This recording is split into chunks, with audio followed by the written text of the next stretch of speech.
Hey there, it's Corson-Knowles, best-selling author of Systemize, Automate, Delegate. And in this video, I'm going to show you how to choose your clients wisely for your business so that you can choose the right clients and avoid the wrong clients. Because when you're in business, if you fill your business up and your time working in business with clients that you don't like, that you don't enjoy working with, that aren't a good fit for your values and your integrity, then what you're going to do is you're going to end up sabotaging your business, you're going to end up hating your business, and you're going to end up losing your business. Because when you spend time with the wrong people, your life is going to go in the wrong direction. So here's just an example of two kind of client profiles that are, let's just pretend that this is your business or my business, whatever.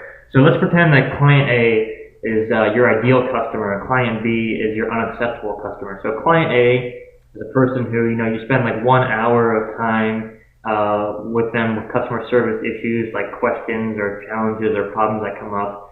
On a fun level to work with, they're definitely a 7 or higher. If 1 is not fun at all and 10 is, just having a blast and you actually love working with this person, you want to work with people who you have fun working with, you enjoy working with. So you always want to look for clients, who are at a 7 or higher for you on the fun level. If maybe fun's not the right word for you, maybe it's just enjoyment or satisfaction or peace of mind, whatever that is for you. But you just have that good feeling when you work with these people, you like these people, you like spending time with them, you like helping them with their problems and challenges, and you like them being a client. And then as for value fit, you want someone who matches your values. Now, it doesn't always have to be a perfect value fit, but just for example, let's just use my business. So I'm in the publishing business, and I publish authors' books, and I love working with clients who have a mission to change the world. They're people who want to make the world a better place.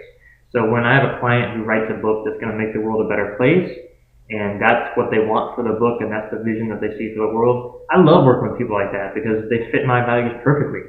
If I see someone who writes a book and all they want to do is make money from it, and they're just talking about the money, they don't talk about how they're helping customers or anything like that, I hate working with people like that because they don't match my values. I want to help people, I want to make the world a better place. So people who match my values, are great. And they're a lot more fun for me to work with. So, you want to do that as well, figure out who is your ideal client and figure out what's unacceptable. So here's some examples of unacceptable client profile. Someone who makes you work over 8 hours on customer service issues. So they're always emailing you or calling you with questions. They seem to be asking the same questions over and over, or just questions that they shouldn't really be asking you anyways. Maybe the things that they can just Google, or just coming up with all kinds of issues and challenges and hassles for you. For fun level, if there are 6 or less to work with, then I would not recommend working with them. If it's someone you don't enjoy spending time with, you don't enjoy talking with them, you don't enjoy helping them, then it's not going to be a good fit in your business. And then if there's a significant mismatch in your values, always look for that. Again, if you're someone who wants to make a difference, and that's really your key driving value for your business, you want to make a difference. Well, if you get a client who's just all about making money, or who's doesn't care about making a difference, who really doesn't understand your values, who doesn't fit with your values, then it's going to be difficult to work with that person because they're going to make decisions in a very different way than you would. Someone who's all about the money, doesn't care about making the world a better place, they're going to make different decisions than someone who has the opposite values. So it's not to say that their values are wrong, it's just they're different from yours. And if their values are different from yours, then you've got to really be careful because they can make some very different decisions that you would never make, and that can put you and your business in a vulnerable position if bad things happen. And bad things can happen when people's values are very mismatched. So just make sure you're aware of what their values are and see if it's a good fit for you. So here's what I want you to do now. Grab your notebook, grab a pen, grab paper, and you're going to write down and create your ideal client profile. So write down some things like, what are the values that your ideal client has? And generally, these are going to be the values that you have. If you're someone who wants to make the world a better place, if you have big family values, if you really believe in truth and honesty and transparency, what are your values? What do you aspire to have your business represent, and what do you want your clients to be like as well? And then in terms of time investment, how much time do you want to spend, with these clients. What would be a reasonable amount of time to spend helping them with their issues? What would be, a modestly large amount of time? What would be an unacceptable amount of time to spend with this kind of client? And then finally, what about financial results? I mean, think about it from a business perspective. What is the ideal client profile for you in terms of financial results? Either the results that your business gets or the results that you help your clients get, depending on your business and your offering. And what I want you to do is choose one specific person as your ideal customer profile or prototype. So, think back to the customers, the clients you already have, and just choose one of them who's really the most ideal for you right now. So, just think back to the clients you have. Who do you love working with? Who do you have so much fun working with? Who really is a perfect fit for your values? Who's a perfect fit in terms of time invested? Who's a perfect fit in terms of financial results for your company? And you might not have the specific one person in mind, but just try to choose one and try to choose a face. And it really helps because then you can visualize who your ideal client is in a way that's very, very, very, visceral. And you can actually feel, once you have that vision in your mind, you can actually feel when you're talking to a potential customer, a potential client, you can feel if they're going to be a good fit or not because you already have in mind this vision of who you want to work with. So that's really important. But just as important as coming up with the ideal client profile, I want you to also create, after you're done with that, an unacceptable client profile. Now this is just as crucial because really one of the keys to growing a business is to avoid making bad decisions. You look at Charlie Munger, he's Warren Buffett's business partner, he's a multi-billionaire and very incredible, very successful business owner and investor. And he talks about, the reason he's been so successful financially is just because he avoids making bad investment decisions. He avoids making bad business decisions. And if you can avoid making bad business decisions, I guarantee you your business will do much better. And one of the biggest mistakes that business owners make is just accepting the wrong kind of clients. Clients who make your firm look poor, clients who you can't really help efficiently or effectively, clients who suck up your time and money and resources. And when they do that, you can't help the right clients because you're spending all your time working with these clients who are basically kind of like vampires who are just sucking the lifeblood out of your business, sucking the enjoyment out of your business. And it's not their fault. It's not like these are bad people. It's not like these are people who are, hell-bent on destroying your business. It's just that these are people whose values and needs and wants just don't match with your business and your offering at this time.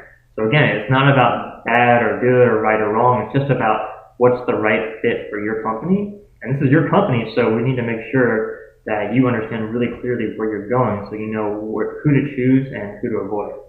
So again, write down the values of your unacceptable clients, write down how much time they might take up, the financial results, and again, choose one specific person as your unacceptable customer profile. So think back to someone you might have had who really tested your boundaries in your company, someone who maybe took up too much time, someone who provided horrible financial results for whatever reason, someone who was not a good fit with your values in business, and just, visualize that person again in your mind.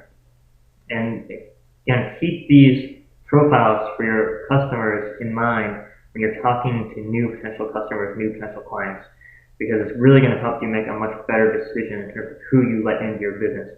I want you to look at your business as kind of like an amusement park. I want you to look at yourself as kind of the gatekeeper to your business. You hold the key to the gate, and the customer only gets in if you accept them.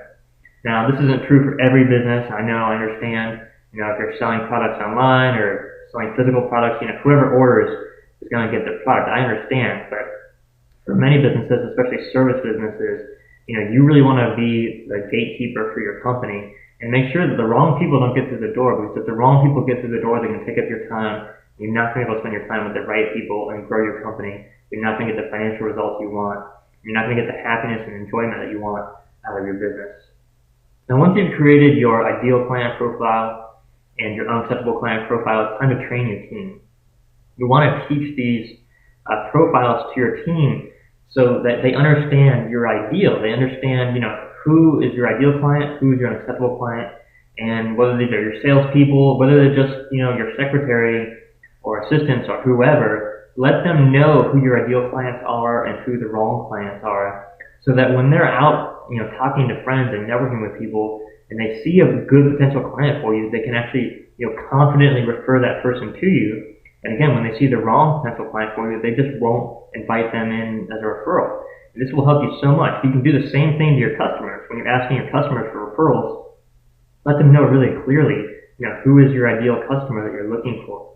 And this way, you'll get much better quality referrals because, if you're a good business owner, if you're offering good products and good services, it's really easy to get referrals these days.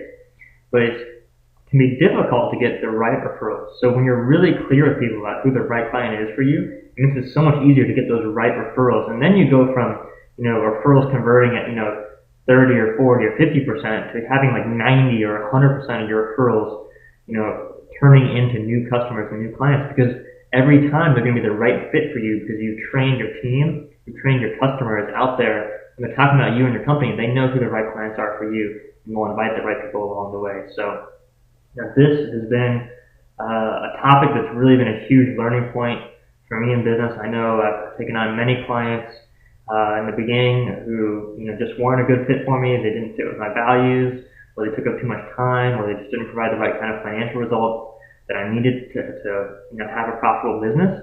And when you understand that, and when I finally understood that, my business doubled and tripled. It grew very rapidly because I got rid of all the people that were taking up all my time and taking up all my resources. And I got to focus my time and my resources on the right clients who I love working with. So I actually ended up working more because I was so happy. I feel like it wasn't even work anymore. It's like when you're working with the right clients, it's just so much fun. It's so inspiring. And because I was working more and I was working with the right clients, my financial results, became so much better. So I hope you will have the same success in business when you find the right clients for you. Hope this video has been helpful, and I'm wishing you an incredible day. All right, take care.